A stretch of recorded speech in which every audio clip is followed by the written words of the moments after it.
Papa, pourquoi tu veux m'envoyer rejoindre Mère sur Terre? Pour l'y aider à protéger la vie, petit Corona. Regarde comme elle est belle. Papa, pourquoi me mettre dans le pangolin? Cet animal, Corona, est en voie d'extinction. Et pourtant les hommes continuent à le braconner, de le manger, d'en faire un trophée. C'est donc un symbole, et ce sera la première étape de ma leçon.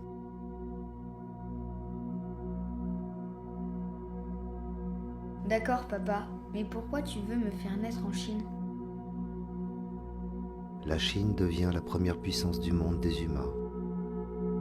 Elle est le symbole de la mondialisation, de l'exploitation et la destruction de toute forme de vie, de l'égoïsme et de l'avidité des hommes.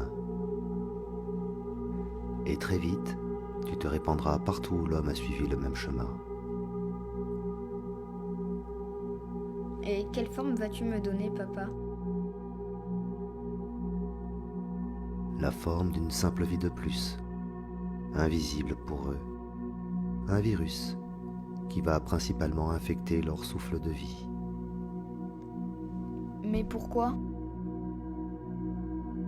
Tu vois, presque partout ils ont pollué la terre pour s'en nourrir et dérober ses trésors. Ils ont pollué les océans et les rivières, brûlé les forêts et détruit la vie qui leur a donné naissance. Ils se détruisent eux-mêmes pour vouloir toujours plus, toujours mieux, jusqu'à polluer l'air, le ciel et l'espace qui les entoure. Ils étouffent la terre. Alors, quoi de plus symbolique que de toucher à leur respiration, petit, tu comprends? Oui, mais ça veut dire que je vais être dangereux, papa. Tu ne le seras pas plus que bien d'autres formes de vie existantes, Corona. Et tu le seras bien moins que les humains eux-mêmes, qui se font la guerre depuis des millénaires, au nom d'une nation, d'une couleur de peau, d'un système, d'une pensée ou d'une croyance. Bien moins que ces pesticides, ces médicaments ou déchets qui les ingurgitent, puis jettent n'importe où.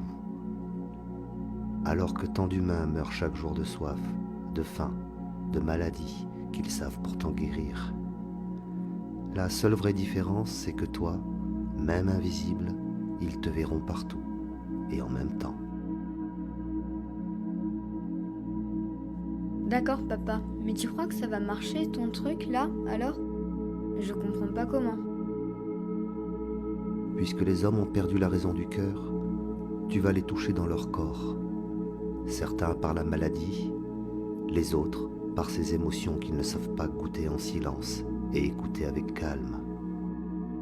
Tu vas aussi les toucher dans leur esprit, ce temple inventé du petit moi, où réside tout leur vieux savoir et conditionnement du passé, rempli de cupidité, d'égoïsme et d'avidité.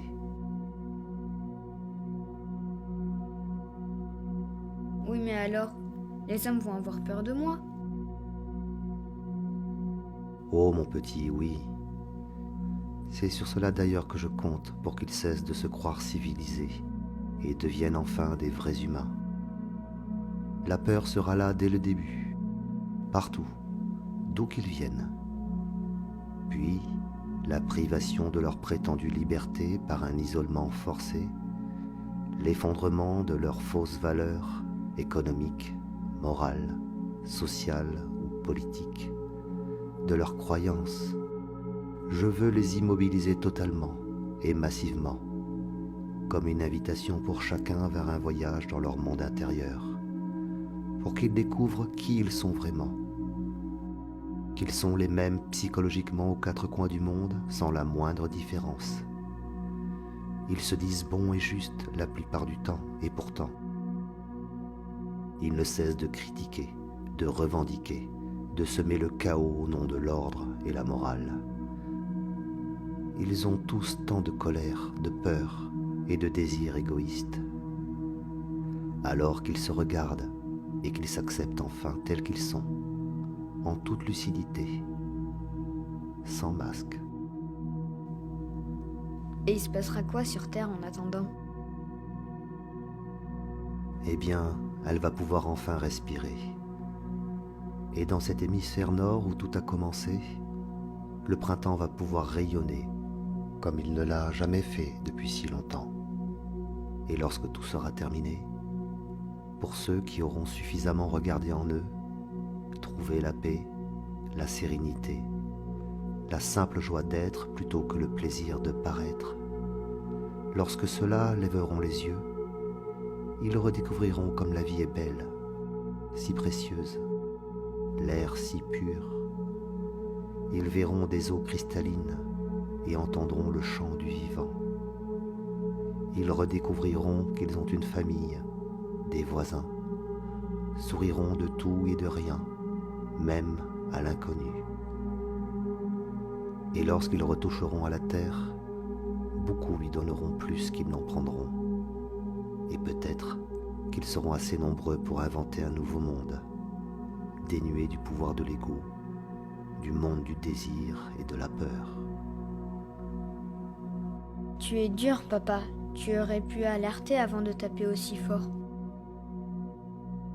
Mais Corona, avant toi, j'ai envoyé plein d'autres petits, de tout type, des maladies comme des arcs-en-ciel, une simple brise ou la douceur d'une fleur, d'un arbre pour les envelopper, même une poignée d'hommes pour les guider.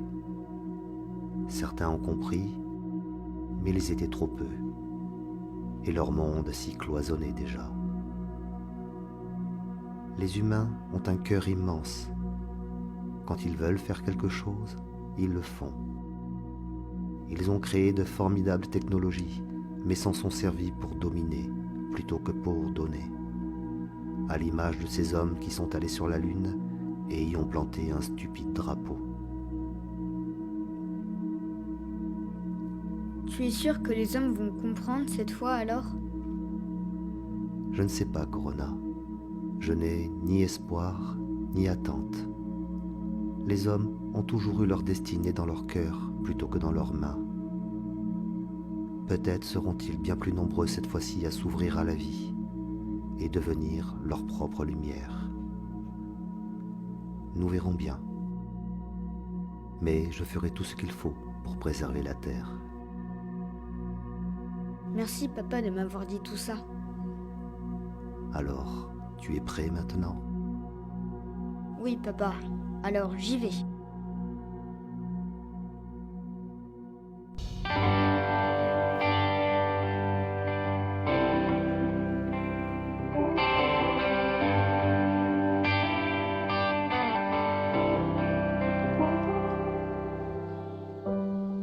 Imagine there's no heaven. It's easy if you try.